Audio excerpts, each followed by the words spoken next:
नमस्ते हजुरहरु सबैलाई मेरो भान्साघरमा स्वागत छ। आज हामी नेपाली खाना सेट बनाएर खाँदैछौँ। यसमा मैले दाल, खसीको मासु, सुपको साग, आलु काँक्राको अचार, गोबी आलुको तरकारी बनाएकी छु र साथमा स्यालेड काटेकी छु अनि पापड पनि फुराकी छु।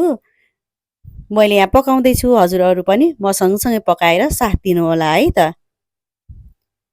मैले सुरुमा अब दाल पकाउन थालेकी छु। मैले मास र मसुराको दाल बराबर मात्रामा मिसाएर भिजाएर लिएकी छु। कुकरमा पानी राख्ने अनि अदुवाको पेस्ट राखेर नुन बेसा राखेपछि मैले यसलाई बन्द गरेर पाक्नको लागि छोडिदिएकी छु। साइडमा मैले गोबी आलुको तरकारी पनि बनाउँदै छु। तेल तताएर मेथी फुराइसकेपछि यहाँ मैले प्याज राखिदिएँ। अब प्याजलाई मजाले भुट्नुपर्छ एकछिन।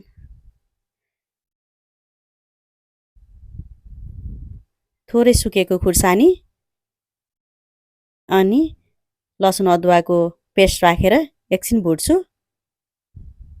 सबै भुटिसकेपछि थोरै बेसा राखिदिन्छु मैले यहाँ अनि गोबीलाई यसरी ओइरिदिन्छु। अब यसलाई मजाले भुट्नुपर्छ। 2-3 मिनेट जति चलाइ भुट्नुपर्छ। बिचमा मैले नुन पनि राखिदिएँ। यसलाई 3-4 मिनेट भुटिसकेपछि उसिनेर काटेर राखेको आलुलाई राखिदिन्छु मैले। त्यसपछि पनि 1 मिनेट जति यसरी चलाएर पकाउनुपर्छ। अब मैले धुलो मसला, जिरा धनियाको पाउडर अनि त्यसपछि गरम मसला राखिदिएँ।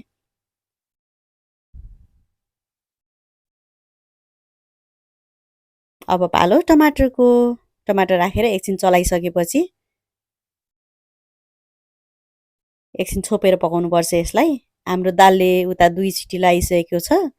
अब यो दाल रेडी भइसकेको छ। यो दालको सिटीको भाप चाहिँ आफै गयो भने दाल एकदम लपक्क पर्छ। त्यही भएर मैले साइडमा छोडिदिएँ। यो गोबीको तरकारीलाई पनि छोपेर साइडमा पाक्नको लागि छोडिदिएँ। म एकछिन अचार बनाउँछु। आलु, काँक्रा, गाजर, प्याज सँगै मिसाएपछि मैले 2 चम्चा तिलको धुलो लिएकी छु। अनि त्यसपछि 2 चम्चा जति तोरी र जिरालाई भुटेर पिसेर धुलो बनाएर लिएकी छु र 3वटा टुक्रा लेमन निचोरेकी छु मैले। हजुरहरूले आफ्नो स्वाद अनुसार अमिलो लिनु होला। हजुरहरू चुक अमिलो राख्दाखेरि पनि अचारको टेस्ट एकदमै मिठो हुने हुन्छ र कागतीको रस राख्दाखेरि पनि हुन्छ।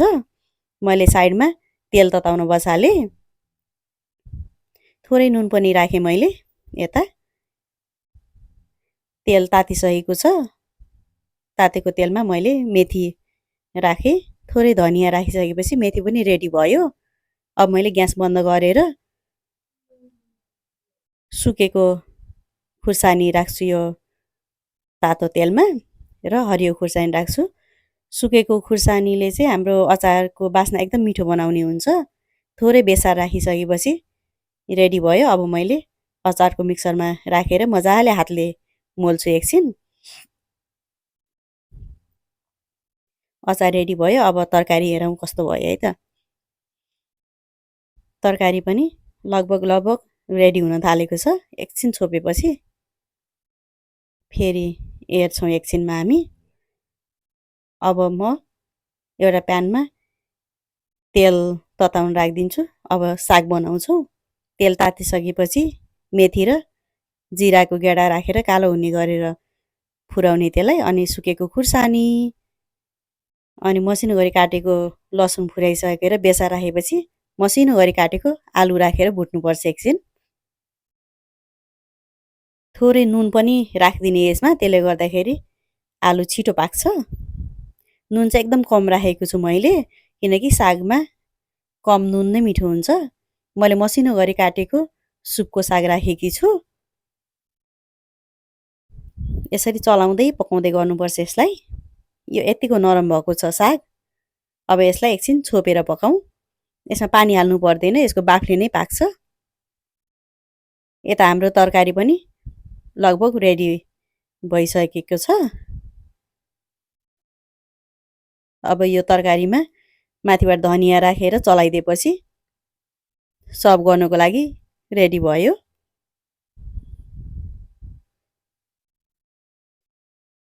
मेरो घरमा गेस्ट आउनुभएको भएर मैले साइडमा तेल सरी चिया पनि बसालेकी छु। हाम्रो साग यतिको भएको छ। साग पनि पाकेको छ। आलु रातो हुने गरी भुटेको भएर साग पाक्न बेर लाग्दैन। हाम्रो साग रेडी भयो। अब हामीले दाल झानौँ। दाल चाहिँ यतिको पाकेको छ। हजुरहरूलाई अलि धेरै दाल चाहिन्छ भने थोरै पानी थप्दा हुन्छ। मेरो लागि चाहिँ एकदम ठिक्कको कन्सिस्टेन्सी छ। मैले 2 चम्चा घिउ राखेकी छु। हजुरहरूलाई घिउ मन पर्दैन अथवा घिउ छैन भने तेल राख्दाखेरि पनि हुन्छ। थोरै जिरा फुराएँ मैले। जिरा क्र्याकल गरिसकेपछि मसिनो गरी काटेको लसुन राखिदिन्छु अनि सुकेको खुर्सानी। त्यसपछि प्याज राखेर यसलाई एकछिन भुटौँ। थोरै नुन राखिदिन्छु मैले जसले गर्दाखेरि प्याज छिटो ब्राउन हुन्छ। यो लाइट ब्राउन भइसकेपछि अब हामीले यसमा टमाटर राख्छौँ। टमाटर राखेपछि पनि चलाउँदै पकाउँदै गर्नुपर्छ। यसलाई एकछिन छोपेर पकाउँदाखेरि पनि हुन्छ। यस्तो म्यास गर्दै पकाउँदै गरेपछि यो यतिको भएको छ। सबै घिउ छोडेको छ। त्यसको मतलब यो रेडी भयो जान्नको लागि। अब मैले यो सबै टमाटर प्याजको ग्रेभीलाई यो दालमा ट्रान्सफर गरिदिन्छु। यसरी दाल बनाउँदाखेरि चाहिँ एकदमै मिठो हुन्छ। हजुरहरू पनि ट्राई गर्नु होला। यो दाल 5 मिनेटसम्म उम्लिन दिइसकेपछि मैले धनियाँको पत्ता राखिदिएँ माथिबाट। यो धनियाँले चाहिँ दालको टेस्टलाई अझ मिठो अझै इन्हान्स गर्छ। अब यो दाल पनि रेडी भयो। मैले राइस यता रेडी गरेकी छु। मैले 3 कप राइसमा 3 कप नै चामल राखेर भिजाकी थिएँ। हजुरहरू आफ्नो राइस कुकरको इन्स्ट्रक्सन अनुसार पकाउनु होला। मैले 2 चम्चा घिउ राखेर छोपेर राइस कुकर अन गरिदिइसकेकी छु। उता राइस पाक्दै गर्छ। म अब मासु पकाउँछु। मेरो घरमा भेजिटेरियन खाने भएको मान्छे भएको भएर मैले मासु चाहिँ लास्टमा छुट्टै पकाउन थालेकी छु। मैले तेल तातिसकेपछि 3वटा तेजपत्ता राखेँ। 4-5 वटा सुकमेल र 3वटा जति ल्वाङ पनि त्यही तेलमा राखेँ र माथिबाट जिरा राखेर कालो कालो भइसकेपछि मैले सबै मासुहरू यसरी राखेकी छु।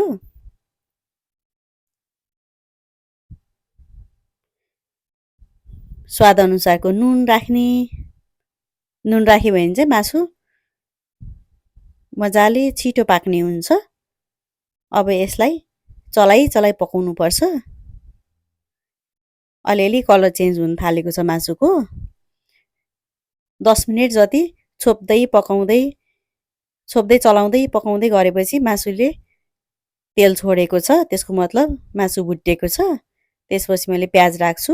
सुरुमा प्याज राख्यो भने चाहिँ मासु राम्रोसँग भुटिँदैन र प्याज डढ्छ। त्यही भएर मैले मासु भुटिसकेपछि प्याज राख्ने गरेकी छु। अब यो प्याजलाई पनि चलाई चलाई भुट्नुपर्छ। अब हाम्रो प्याज भुटिसकेको छ। मैले यसमा अदुवाको पेस्ट राखिदिएँ। एकछिन चलाइसकेपछि यहाँ मैले बेसार राखेँ। सबै धुलो मसला बेसारहरू पछि नै राख्नुपर्छ। यहाँ मैले जिरा र लसुनलाई पिसेर पेस्ट बनाएकी छु। यसले गर्दाखेरि चाहिँ हामीले नेपालमै खाने जस्तो मासुको टेस्ट आउँछ। नेपाली मासुको टेस्ट आउँछ। अब पालो टमाटरको। टमाटर पनि राखेर यसरी चलाई चलाई पकाउने जबसम्म यो टमाटर गल्दैन। यतिको गलिसकेपछि अब यसमा धुलो मसलाको पालो। मैले यसमा 2 चम्चा जति गरम मसला राखेकी छु।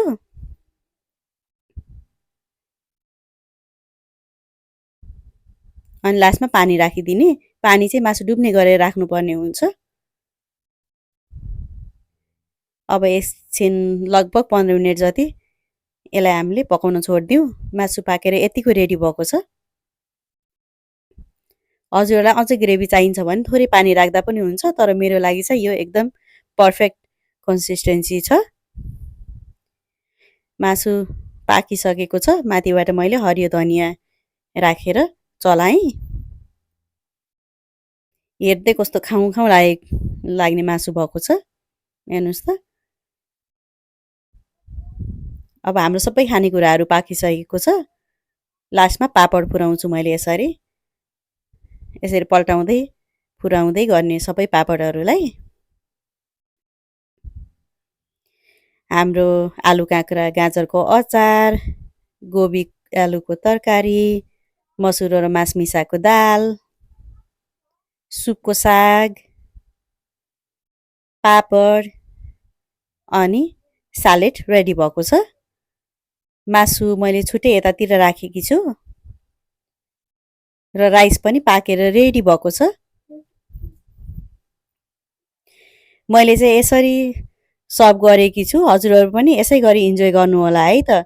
मेरो भिडियो अन्त्य